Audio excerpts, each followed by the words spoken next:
Bom dia, gente. Bom dia. Chegamos à nossa penúltima parada. Ninguém falou que é a residência Chácara do Canto do Sabiá.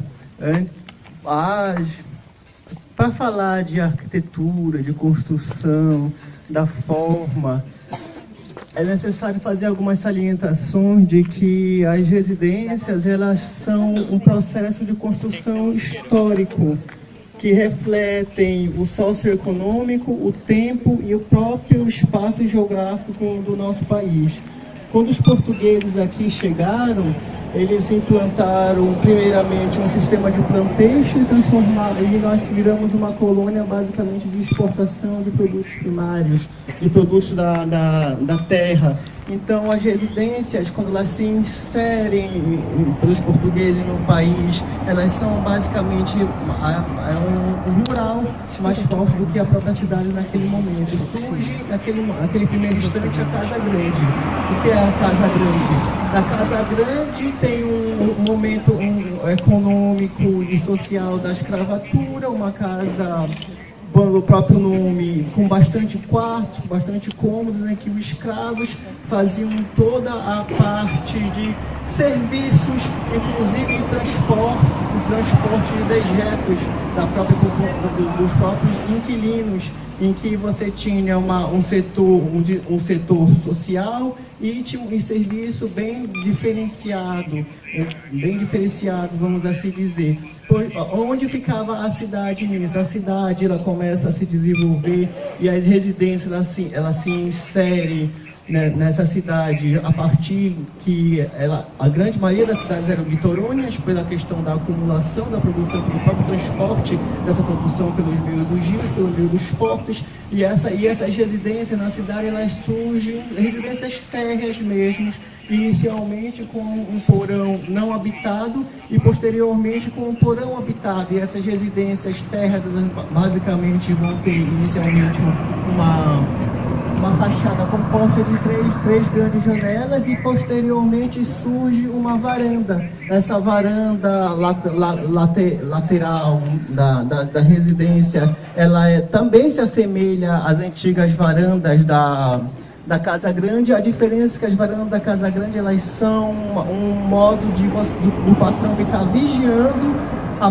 os próprios escravos naquela situação, diferente dessas outras varandas já do início do século. Ora, o que podemos conceituar então como residência? A residência, ela é uma máquina de morar do estilo modernista, ela é um status e refinamento do período eclético, ou ela é apenas o local de trabalho, local de refúgio, local de encontro e desencontro das famílias. Sim, ela é tudo isso, um pouco mais e mais um pouco, porque ela é uma construção histórica de setores que vão se diferenciando de acordo com a própria evolução da família brasileira. A família, aquela totalmente miscigenada, aquela com uma sincretividade religiosa também muito grande, isso vai influenciar diretamente na configuração desses espaços internos. E onde tudo isso entra aqui nessa fala? Exatamente naquela residência que nós estamos vendo, ela é um pouco de todo esse histórico dessa evolução do modo de morar brasileiro. Ora, ela inicialmente presume-se que fosse uma residência colonial. O que é uma residência colonial? É uma residência semelhante, vamos dizer, a essa daqui, apenas com várias esquadrias, várias janelas, um único corredor, onde se dava circulação por todo o ambiente. E dentro dessa residência tinha um setor, vamos dizer, a moradia da própria população, e o setor de serviço ficava fora da residência. Os portugueses, quando aqui implantam, eles descobrem que a parte da cozinha tem que ser feita, aprende cozinha, que a parte da cozinha ela fica fora da residência, e o setor de serviço. E essas residências, quando ela começa a se inserir, elas recebem aquela influência portuguesa, através dos telhados, de várias águas, por conta da climatização, por conta das chuvas, de uma questão mais de influência, vamos dizer assim, também oriental. E essa residência do Canto do Sabiá, ela começa a ser modificada a partir do momento em que ela é adquirida por uma família de origem alemã, pelo senhor Johann Fatt, se eu não me engano. Ele trabalhava em Belém através de uma firma de exportação de produtos tropicais, e aqui em Mosqueiro, assim como muitas outras pessoas abastadas, de grande poder aquisitivo, se vocês observarem, usavam a ilha como questão de veraneio. Não só aqui, também leia-se a orla de Coraci, a Praia do Cruzeiro.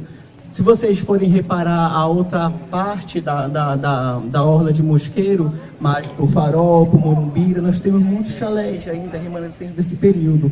E essa chácara, ela começa a ser modificada e começa a receber a influência daquela família que veio morar dela, não uma portuguesa, mas sim uma alemã. E como é que a gente começa a observar essa influência? Primeiro, pela questão da introdução de novos materiais, pela questão de um estilo que lembra um pouco a influência alemã. Se vocês observarem essas linhas todas brancas, elas são influência de um estilo alemão chamado Enxamel, que ele é basicamente, eu acho que um estilo em madeira, um sistema construtivo de construção de residências alemã. Essa casa, ela não é basicamente em madeira, mas essas linhas retangulares, essas argamassas um pouco mais, com uma geometria se sobretraindo e pintada de branco, ela lembra um pouco essa influência alemã dessa família que veio morar aí.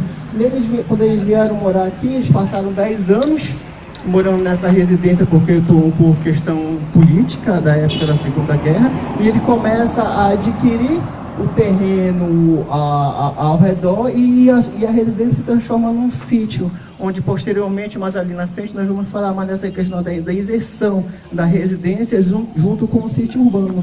E ele começa a fazer algumas adaptações, vamos dizer assim, na residência. Cria uma caixa d'água, cria um setor de serviço anexado à casa e vai inserindo outros materiais dentro da residência, diferente daqueles que já estavam acostumados a ver. Quando nós passarmos a mais ali na frente, nós vamos ver que, se eu não me engano, é uma parede em sistema de tabique. O que é esse sistema de tabique? São madeiras cobertas por argamassa, provavelmente argamassa de cal e barro, e não necessariamente cimento, como nós usamos hoje em dia. E para cá, mais para frente, é muito provável que essa parte readaptada da residência não seja mais nesse tipo de sistema, e sim de alvenaria de tijolo, já uma outra materialidade diferente da residência. E hoje essa residência, ela funciona.